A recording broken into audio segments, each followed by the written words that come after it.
Hi there, I am here in McKinney, Texas at the site of Adriatica. It's a beautiful location here in McKinney that so many people will come, they'll picnic, they'll do photos, but today I wanted to use this site to talk about the Texas heat. That's right, in Texas the heat is indeed brutal, and it had me thinking, there are things that the heat will cause us to not want to do or to do that may not be good for us. And how could we relate that into a mindset about our work? Okay, so the first thing that the Texas heat will do is it will cause us to not want to go outside. That's right, we would rather stay in the comfort of our air-conditioned homes rather than being out in the heat. Well, in our work, what happens is when it's hot or there's a lot of heat in what we're doing in business, it'll have us wanting to avoid stepping outside of the box, getting out of our comfort zone, having the crucial conversations that are needed in order to move our lives and businesses forward. The second thing the Texas heat can do is it can dehydrate you. That's right. If you're not drinking and consuming a lot of water, you're going to end up dehydrated, and that is not a pleasant thing. So what does that look like? What does dehydration look like in our work lives? Well, the first aspect of it is if we're not taking care of ourselves physically, in other words, say no to that workout. You know what? It can have us weak for the journey.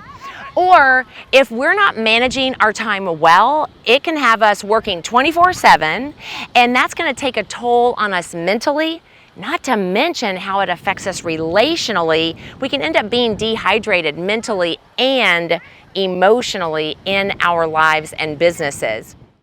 The third thing the Texas heat will do is it will have you wishing for cooler temperatures. That's right. You hear Texans going, I can't wait for it to be fall. I can't wait for it to be winter. I'm so looking forward to cooler temperatures.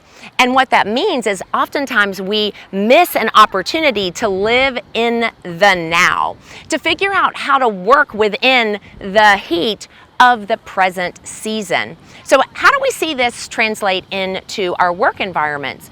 Well, see, if we're not working in the present, if we're not looking to be able or willing to think outside the box, to manage our time well, we'll be wishing for more ideal circumstances. We'll be hoping for the right people, the right opportunities to come when we could be working within the now. That actually is part of our growth journey in order to build the life and the business that we want. So this week, I want to challenge you all to really think about how beating the heat, or what we're going to do in the midst of heat, can help us in our work. Let's commit to actually taking the time to get outside, think outside the box. Let's commit to managing our time well so that we don't get dehydrated physically, mentally, or emotionally. And finally, rather than hoping for ideal, let's work in the here and now. I'm Elizabeth Mahusai, Elite Sales and Leadership Coach, hoping you have a great week.